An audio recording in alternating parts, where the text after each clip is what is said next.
Welcome to Cyber Threat Intel, your go-to source for the latest updates, news, and insights on cyber threats. Our goal is to arm you with the knowledge to protect yourself in the digital age, whether you're a cybersecurity professional or just curious about the threats lurking in the digital shadows. Make sure to subscribe now on YouTube or your favorite podcast listening platform to join us on the front lines of cybersecurity, because in the world of cyber threats, knowledge is power. Welcome. This is Cyber Threat Intel. I'm your host, John Good. This is episode number 30. It is Tuesday, May 7th, 2024. If you're just joining the show for the first time, welcome. Glad to have you. If you're returning, glad to see you coming back.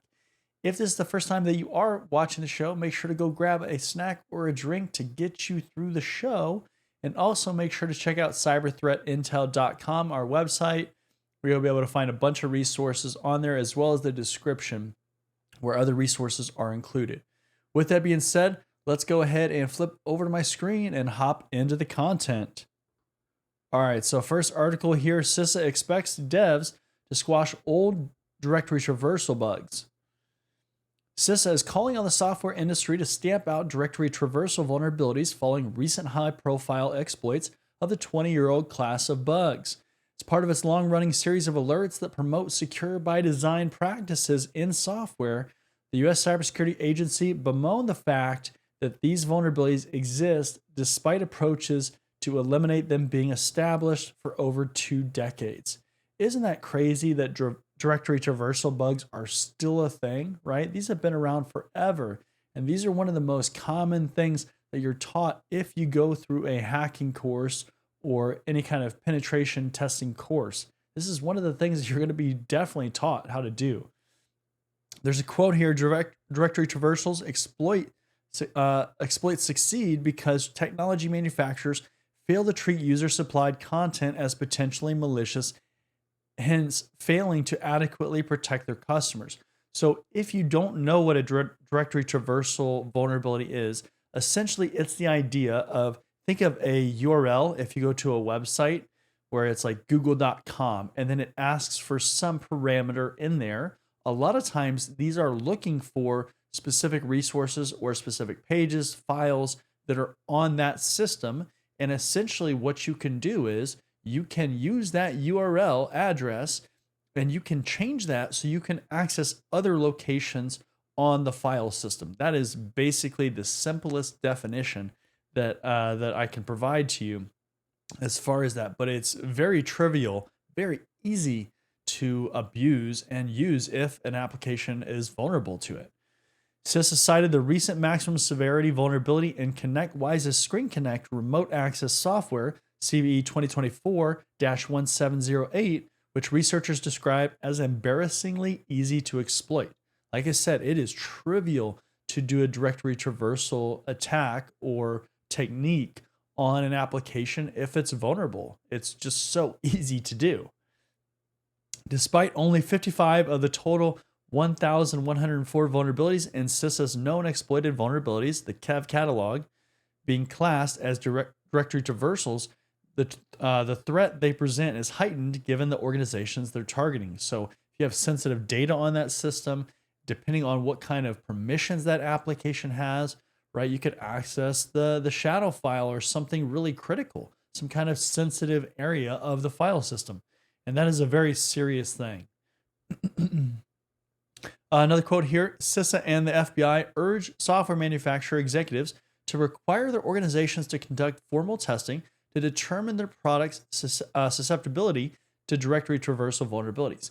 That's kind of 101, right? Directory traversal vulnerabilities and checks are commonplace in today's world, in the cybersecurity assessment world, where that is something you better be testing, because if you're not, well, then you're not doing your customers or your applications, your company, you're not helping out enough, right? You need to do these basic things. CISA pointed to 2 well-known and effective mitigations to directory traversal vulnerabilities should be implemented to prevent attacks on the nation's most critical institutions. Obviously, CISA is very concerned with government organizations, but instead of relying on user input when naming files, developers should consider using a random identifier for each file. So that way it's very hard to kind of identify them, right? And then it also says, if developers choose to not use this approach, they It should limit the types of characters that can be supplied in file names to alphanumeric ones. For example, removing executable permissions from any uploaded files is also recommended. Yeah, because if you have directory traversal vulnerabilities in your file system, in your application, there are definitely circumstances or situations where you can then exploit a file or execute a file rather. And there's just all kinds of issues, right? Like just get rid of these vulnerabilities. These vulnerabilities have been around for a while. They shouldn't be present anymore. All right, next article here. City of Wichita shuts down IT network after ransomware attack. No! City of Wichita, Kansas disclosed it was forced to shut down portions of its network after suffering a weekend ransomware attack. Wichita is the largest city in Kansas with a population of 400,000 people, ranking it among the top 50 largest cities in the United States. In a rare display of transparency, the city confirmed they suffered an attack on Sunday, May 5th, when IT systems were encrypted with ransomware. At this time, it's not known whether data has been stolen. However, it's very common for ransomware gangs to steal data and compromise networks for days, if not weeks, when deploying their encryptors. So that's a very key point, right? And I've talked about this before on this show, but when attackers breach your network, when you find out that you've been hacked, guess what? Especially when it's in a data leak situation, those attackers did not just show up that day, right?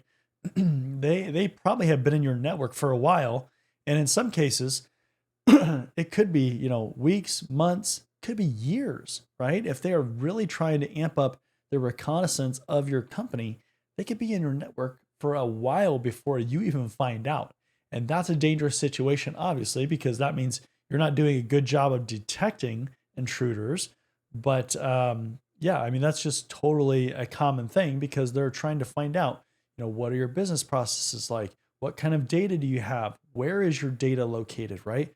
Where is your sensitive parts of your network? Those are all important things that are totally part of reconnaissance. Bleeping Computer has determined that the online payment systems for the city are down, including those for paying the water bill and court citations and tickets. City says the first responders are still providing services, with the police and fire departments switching to business continuity measures where necessary. So with a city specifically, one of the key things that is really of concern is if you get hit with a ransomware attack, do your critical systems like your life-saving systems, your police, your fire, your hospitals, right? All of those kinds of things where there are literally lives on the line, do those go down? If those go down, you're in a serious situation because the idea with those is those kind of systems will never go down, right? Like those are absolutely critical systems. Whenever lives are on the line or serious things can happen like that, where human safety is at risk, those can never go down. Those have to be always available. But when we think about other systems, obviously you're going to have a priority list of those systems. So you're going to prioritize which ones are most important and then kind of work your way back, because that's where you need to spend your resources or invest your resources is towards the things that are most critical for your organization or for your city, right? It doesn't matter whatever kind of entity that you are. That's a standard practice as far as risk management, business continuity, incident response, disaster recovery, all that stuff, right? So really important. Always, interesting to see when cities get breached, because that is one of those things where it's just a glaring issue if you don't have those critical systems really protected. Next article here, critical tiny proxy flaw opens over 50,000 hosts to remote code execution. The issue tracked as CVE 2023-49606 carries a CVSS score of 9.8 out of a maximum of 10, so we know that's pretty serious. Per Cisco Talos, which described it as a use after free bug impacting versions 1.10.0 and 1.11.1, the latter of which is the latest version.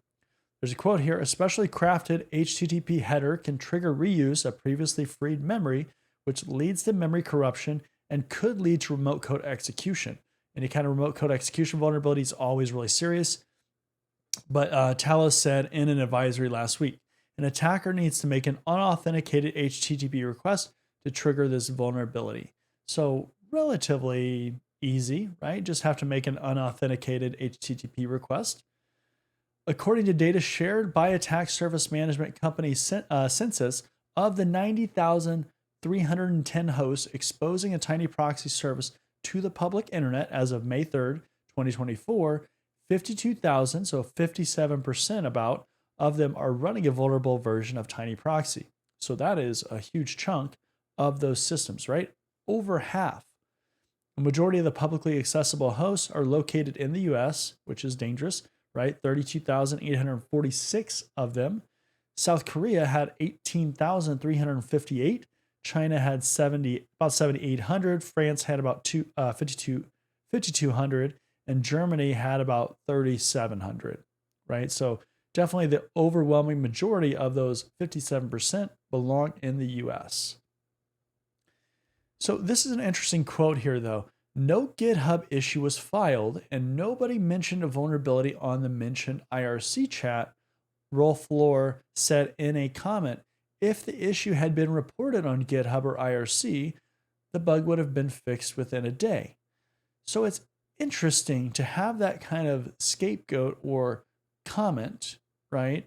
Saying that, well, nobody said anything about this issue, so we didn't need to do anything, right? I always find it interesting when companies say that. It's almost like putting the onus on everybody else, right? Like, you probably should be evaluating your software, and especially probably not making comments like that, because that really, when I see a comment like that, that makes me feel like you're putting all the blame on everybody else instead of saying, yeah, we could have fixed this, or we should have done a better job at looking at the software or something, right? Like, I don't know. That comment just doesn't sit well with me.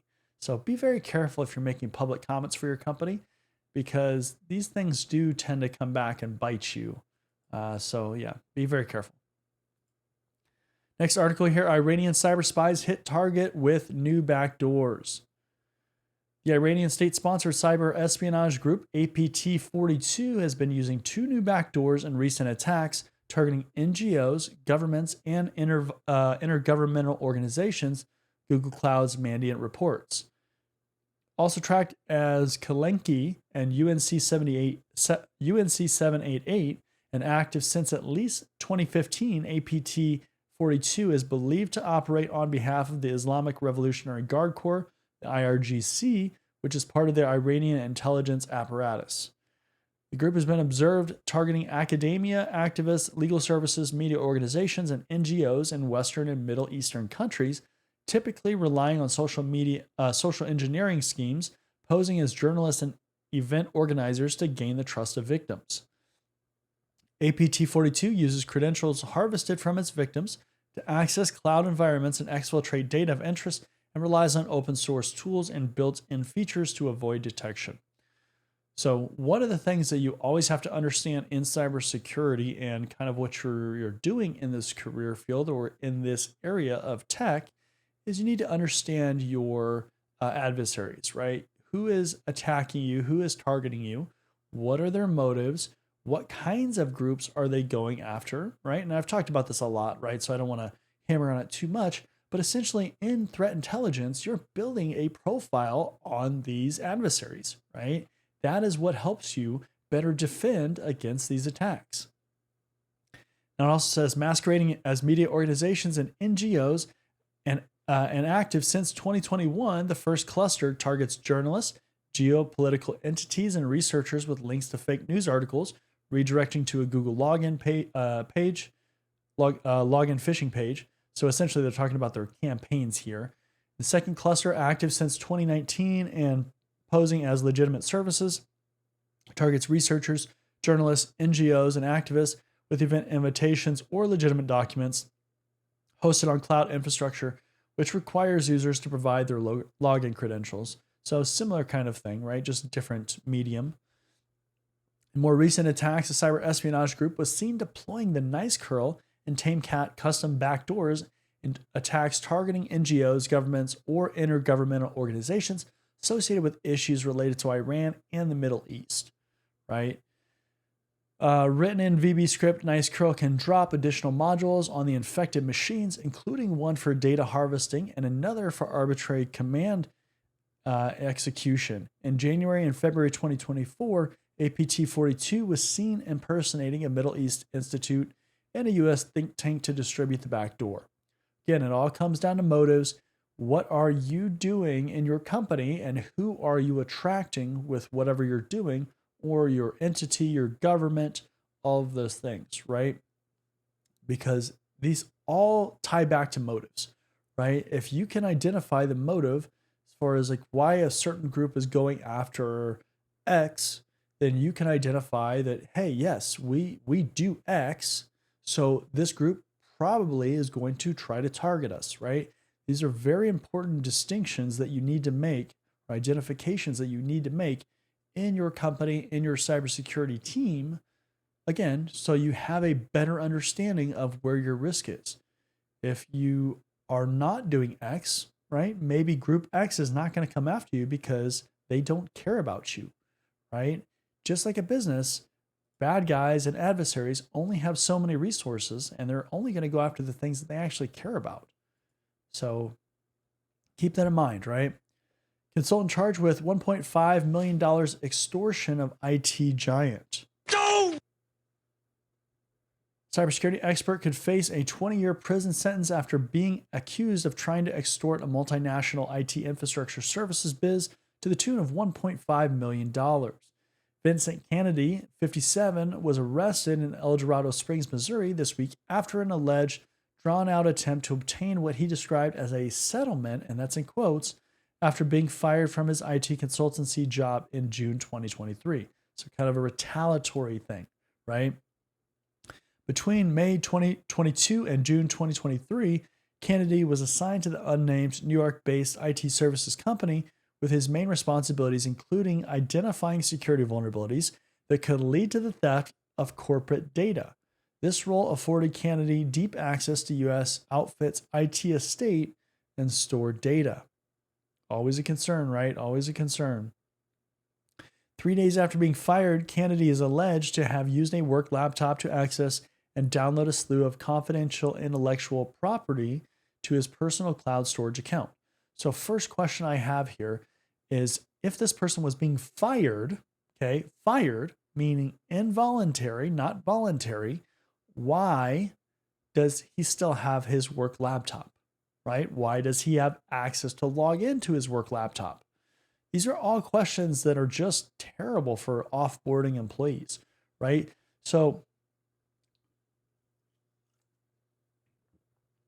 typically what happens, if you're not familiar with onboarding and offboarding employees specifically, is you have these different kind of distinctions, right? So you have a voluntary separation or an involuntary separation, okay? So a voluntary separation would be like, I have chosen to leave the company, right? Maybe I got a different job or whatever. Like, I am putting in my 2 weeks. I'm giving you my notice that I am officially resigning from my position, right? That is a voluntary kind of separation or termination, okay? Now you have an involuntary separation or termination. In this case, fired, right? So fired, laid off, basically where the employee does not have the choice of being removed from the company, right? So that is an involuntary separation. So the two different things, right? Typically, if it's a voluntary separation, the employee may not love the company, right? Like, you may have done something to irritate them. That's why they went and found a new job. Maybe they are retiring. Maybe they're just quitting, right? They want to go take a gap year or something and go travel around Europe or something, right? Backpack around the world. I don't know, right? But when that happens, certainly, eventually you're going to want to disable their access, like their last day, that kind of thing, maybe a little bit earlier. But you're not necessarily always as concerned because there's not as many red flags with that employee, right? So a lot of times when you give your voluntary separation, the standard kind of termination period or length of time, especially like in the United States, would be like 2 weeks, right? It's accepted practice. If I'm going to quit my job, I'm going to give 2 weeks notice and say, hey, in 2 weeks, I will leave. Sometimes there is shorter, less amount of time. Maybe you have to start a job quicker. Maybe you have more time, or you're in a very high level position where it's like, hey, I'm going to give you 2 months of notice that I'm going to be leaving the company or whatever, right? All those things can differ, but essentially the idea is that you'll have access, throughout that period and maybe up until your last day to a lot of different things to help out, right? As far as a risk management procedure or situation or measure, what you're going to do is you are going to slowly remove that person's access or put controls into place where, their last day, they aren't going to be able to go crazy and do whatever they want, right? That's just typical. But when we're talking about involuntary, when you have an involuntary separation, your goal, first of all, is to not give that person a lot of notice, right? You don't want that person to know, hey, in a week, you're going to be fired, right? Like that's a bad time. That's a bad idea because that person now has time. They know they're going to get fired and they can go start causing all kinds of chaos. They can start downloading any data they want to steal or exfiltrate.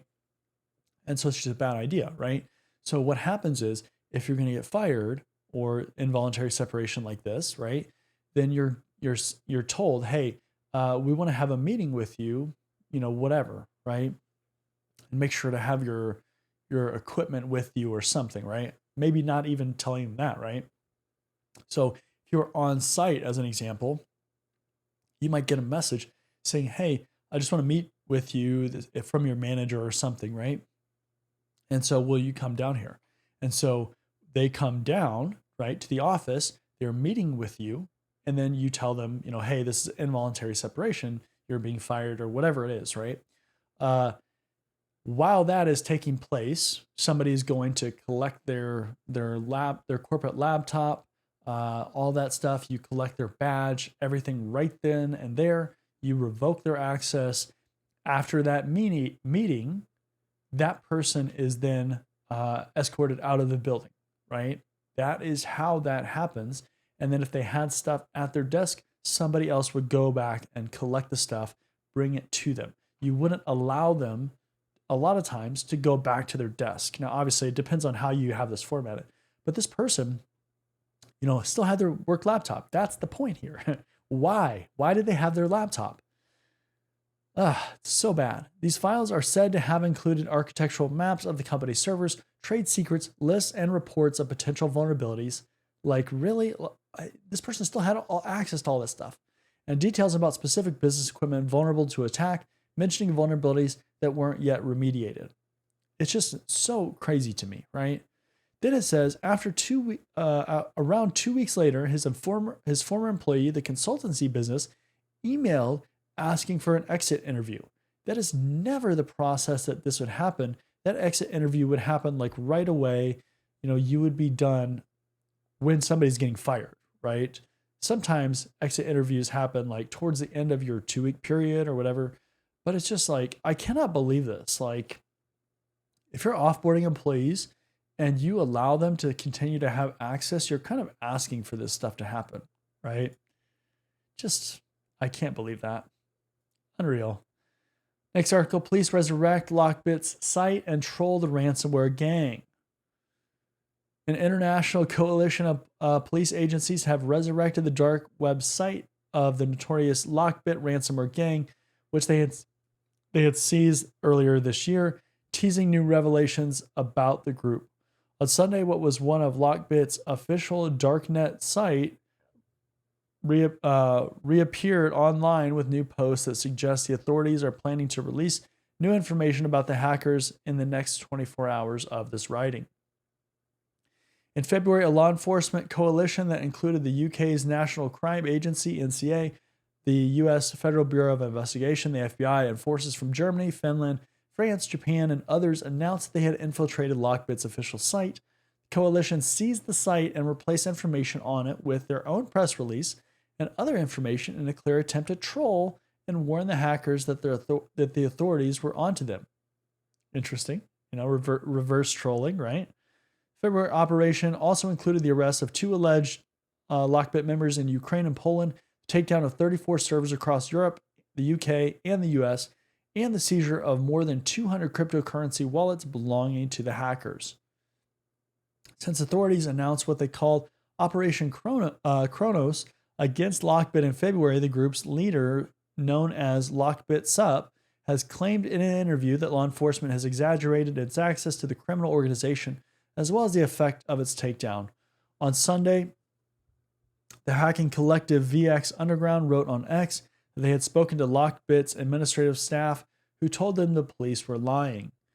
So it's kind of this psychological thing here, and if you can see on my screen, I have the image that they put in the article.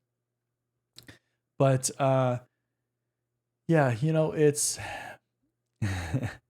it's always this like back and forth between hackers and the authorities. But if you haven't looked into history of how this stuff happens, they're always going to find you, right? Like they have so many resources to come after you. And, one of the things too that we see a lot with law enforcement and how they kind of go after these groups is they definitely go after the money, right? Any kind of like illegal scam or scheme or anything like that, if they can shut down the money and capture those funds, these groups just kind of disband, right? Like, because they have no money to do anything. And they need those resources in order to fund their efforts, to pay people to do things. And it's just, that's what they do, right? But they will always find these groups. It's just a matter of time. It's just like hacking an organization, right? If you haven't been hacked yet, you probably either have and you don't know it, or you will be hacked, right? Same thing with this. If your illegal website and marketplace hasn't been confiscated yet, it probably will be at some point, right? It's just a matter of when. So, but always interesting to see Lockbit coming back up in the news. All right, so with that, that's going to be the last article for this episode. Again, this is Cyber Threat Intel. I'm your host, John Good. This is episode number 30. It is Tuesday, May 7th, 2024. And remember, go to cyberthreatintel.com and you can see more resources related to the show, or you can check out the description too. And with that being said, we're going to wrap it up for today's episode. I want to thank you for joining me, and I'll see you in the next one. Are you tired of overpaying for cybersecurity training? Are you interested in training from industry professionals? Are you looking for cybersecurity career services? If you answered yes to any of those questions, then cybertrainingpro.com is the perfect platform for you. At Cyber Training Pro, we're a one-stop shop for all your cybersecurity needs. We can train you for industry certifications or just improve your overall knowledge and skills in a certain area. Unlike other platforms, we don't stop there. We can also coach you throughout your career, practice your interview skills, or create a high-performing resume with our career services. CybertrainingPro.com isn't just another training platform. Students get exclusive access to our private community, where we go beyond training courses to provide additional content, tips and tricks, and engagement with both other students and staff. Look, by the year 2025, there could be as many as 3.5 million job openings in cybersecurity. With so much opportunity, why not maximize your career potential with a platform that cares about your success? Come join us at cybertrainingpro.com and start building your future today.